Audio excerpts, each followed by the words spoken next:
Welcome to TheoEd Talks. My name is Ryan Bonfilio, and I'm here with Dr. Patrick Reyes, a Latinx practical theologian and educator who works for the Forum for Theological Exploration. Patrick, it's great to have you here with us. It's great to be here. So in your book, Nobody Cries When We Die, you talk a lot about vocational discernment. And that's a topic that's familiar to many Christians. But in many circles, when we talk about vocational discernment, we mean things like a calling to ministry or a calling to a particular job. But in your writing, you're talking about vocation in terms of survival in life. Tell us a little bit about why it's important for you to think of vocation in those terms. Yeah, I mean, part of it's growing up in Salinas, California, and my family history. When I went to seminary and I read these great texts about vocation, I just didn't see our family in any of the texts. I didn't see the histories, didn't see the way we lived, the way we ate, and certainly not that kind of first step, which comes before you can discern what you want to be when you grow up, which is survival. You know, we just had people who were just trying to make ends meet, put stuff on their table. So I want to write a book that really honored my family, the folks in my community who are starting with that first step of sometimes just breathing is enough, sometimes just putting the food on your table is enough, and that call is okay, and that's also a call from God.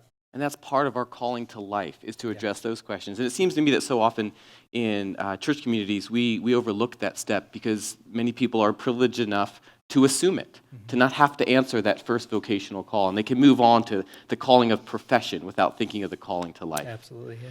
When you talk about vocation, though, another thing that I think is a little bit different is, again, when I think of vocation and my own background in theological education, it's an intensely personal and individualized thing. What is God calling me to do?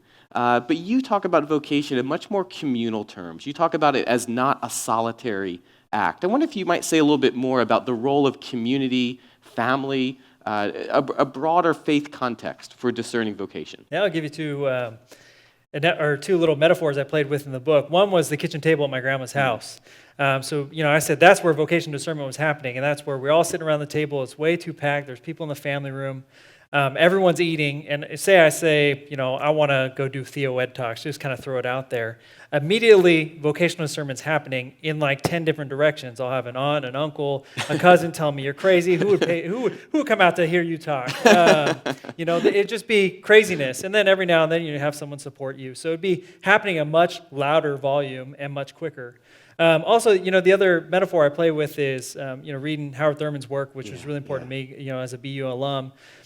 He had this image of a tree in the wilderness that draws its roots down deep into, to find that wellspring of life. And even when I was in Boston, I'm from California, the cold didn't really sit all that well with me. So I don't know how deep I can go with these roots. I'm still not going to find something here.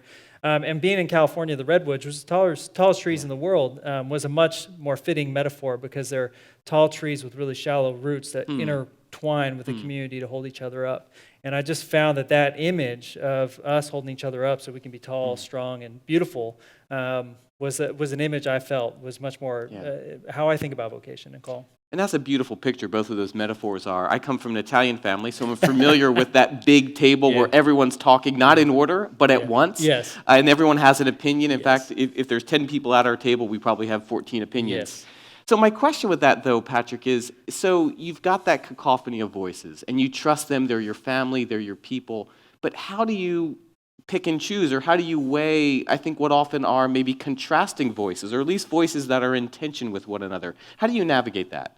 Well, in my family, it was easy. Grandma Reyes had the last say on everything. She was loving, caring, took care of everything. But, it was kind of one of those things. Once everyone left in the house, she was the only one left. And she would be having those long conversations with you to really help you discern. One of the stories in my book is about going and kind of getting out of my own hometown, driving all the way to my grandma's house, and she just fed me and gave me a place to sleep. So in our family, there's always someone who kind of holds the anchor down. And for us, it was my grandma. Yeah. And I love that you think it wasn't that she just spoke with you and gave you advice. There was that care. There was that material care through meals and hospitality that is so much kind of setting the stage for that communal discernment that I think you're talking about when it comes to vocation. Yeah. I want to go back to your other metaphor. These are great metaphors, by the way, and I'm a metaphors guy, so it really resonates with me. But there is this other place in your book where you're talking about soil, a theology of soil and a theology of footprints, I Yeah. think, if I have it right. Yeah. And that seems to play off your idea of what you spoke about, kind of the soil around us of vocation and the trees and the.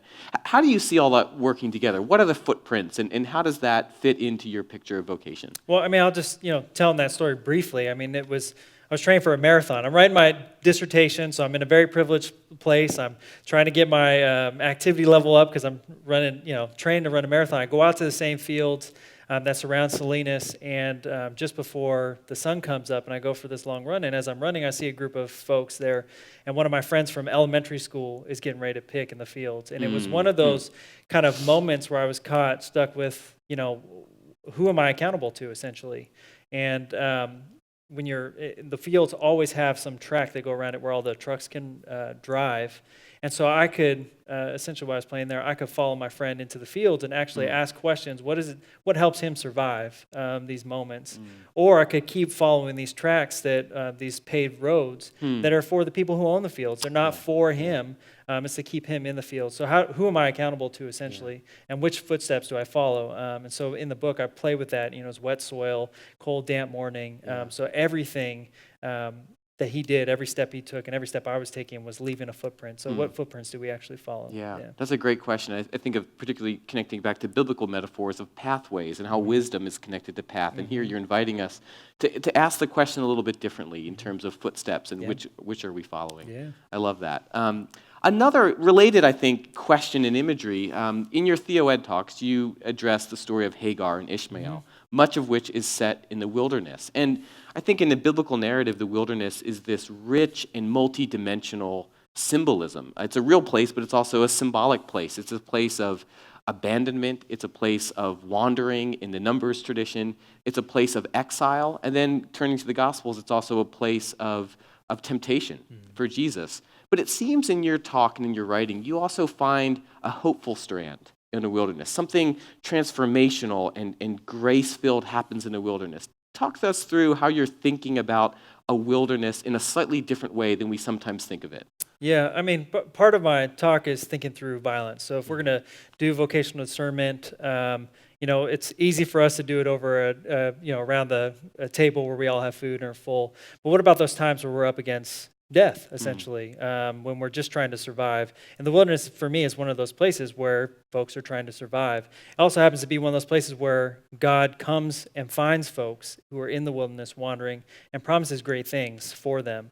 I find that very appealing as someone who wants to call others to life, who are often, in cages, who are locked up back home, who have no way out, or folks who are just feeling pushed down by things like cancer, abuse, toxic relationships. It doesn't really matter what it is. It is that wilderness, maybe it's internal or external, that God comes and finds us and calls us to life. Yeah. I think of this imagery, it's not as well known in the biblical account from the book of Hosea, where the wilderness is actually the place where, in the metaphor, that God falls in love, or Israel falls in love with God. It's actually a place of wooing in a certain sense. And it's a complex metaphor there in Hosea, but it kind of resonates with some of the ways you're talking about wilderness as a place for divine encounter in this positive way. I want to talk a little bit about theological education. Yeah. There are folks who tune into TheoEd Talks who are seminary students or seminary professors, and you, of course, have your own experience through theological education, a couple degrees worth. Yeah. And I've noticed in your writings, both in your book and elsewhere, there seems to be a tension in your experience of theological education, because on the one hand, I think you've said that theological educators have saved your life. Yep. But on the other hand, you also speak about the system of theological education being rigged for people like you, rigged for non-white, certain affluent students who go through the system. I wondered if you might kind of unpack both of them. Both how has theological educators been a source of life for you, but then how is this system broken in some ways, at least in its current manifestation?